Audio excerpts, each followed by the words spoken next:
and agrees to go to prom, it puts a strain on her friendship with Nia. But dating Ethan, who accepts her wholeheartedly, does make her realize that she need not listen to others who have not walked in her shoes.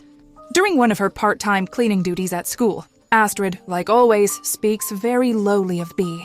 But our heroine finally slams the bully when she puts Astrid in her place for her condescending, classist remarks.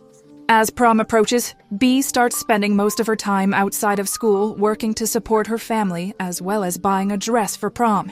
She begins by putting aside a small amount of money each paycheck so that she can fulfill her responsibilities as well as wishes, which also includes going to Disneyland.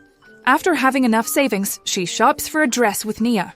Nia seems to be pretty mad at Bea for spending less time with her nowadays. The two girls eventually get into a fight, causing Nia to leave Bea alone at the store. Meanwhile, Sharon, unaccompanied by anyone, goes to the grocery store because she craves her favorite sweet. Just then, some kids convince her to buy them beer. Sadly, Sharon gets arrested, and they also arrest Derek when he causes a scene with the police. In the case of Derek, he's arrested for trying to talk to the police about his wife's supposed crime. Bea, still trying on her dress, gets a call from the police station. As a result of the incident, she has to bail out her parents with the money she saved. Returning home, she is furious at her parents because, according to her, real parents aren't supposed to waste their child's savings. Things get heated up when she learns that her father lost his job last month and stopped her mother from getting disability checks. Derek believes Sharon isn't disabled, but rather special. Bea is frustrated and finally breaks down. She reminds her father that her mom is retarded and special is just a word people address her to make them feel less guilty about her condition. Derek ends up losing his patience and slaps Bea, who has pretty much built up resentment for her parents.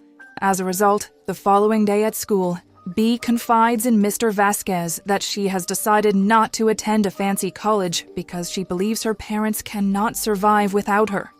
After this conversation, she takes Ethan home and decides to skip classes. Bea shares her concerns with him, explaining that she feels responsible for taking care of her parents. Ethan notes that her parents managed just fine when she was a baby, and they would likely be fine if she went to college.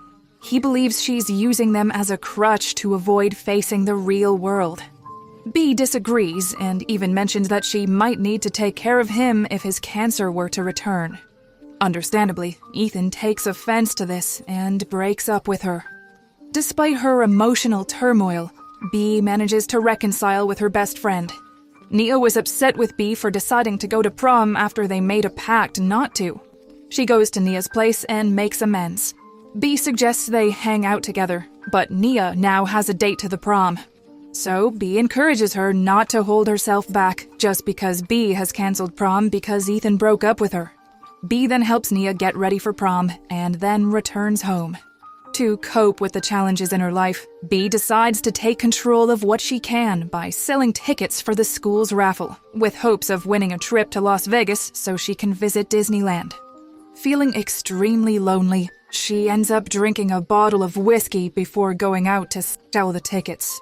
In her inebriated state, she goes out to sell the tickets, and Andy, a schoolmate's college-age brother, offers her a ride. She accepts, but things take a dark turn when Andy sexually assaults her. Bea becomes uncomfortable and wants to leave the car, but Damien, Andy's friend who is driving the van, has no issue with Andy's actions. He only stops when Bea attempts to jump out of the moving vehicle. Afterward, Bea tries to walk away, but Andy follows her and pleads with her to return to the car. He starts pulling her arm, and Bea throws up before slipping and falling, hitting her head on the ground. Seeing her unconscious, the boys panic and drop her off outside the hospital before rushing away. Bea eventually regains consciousness and expresses her love for her parents and the rest of her family. After the social worker Mary conducts her review, Bea asks her if her family is the craziest she's ever seen, to which Mary replies that they aren't. Later that night, Ethan visits Bea and apologizes, and they reconcile. Bea is eventually discharged from the hospital and slowly recovers during her final year of high school. she manages to graduate alongside Nia and the rest of her class. Despite her initial hesitation to apply to college due to her responsibilities, Bee decides to have an honest conversation with her father. Derek reassures her that, like any other parent, he wants her to move forward in life. This gives Bee the courage to apply to the college she desires and successfully gain admission. Even her grandparents, who had been grieving their children's conditions, decide to celebrate Bee's achievements. On graduation day, her entire family is present for the celebration. The movie ends with a heartwarming scene where Bee's parents drive her to college. Derek, now working as a Lyft driver, and Sharon proudly sing a song about Bee going to UCLA. Her mom wears a UCLA beanie and even shares the exciting news with a Lyft passenger.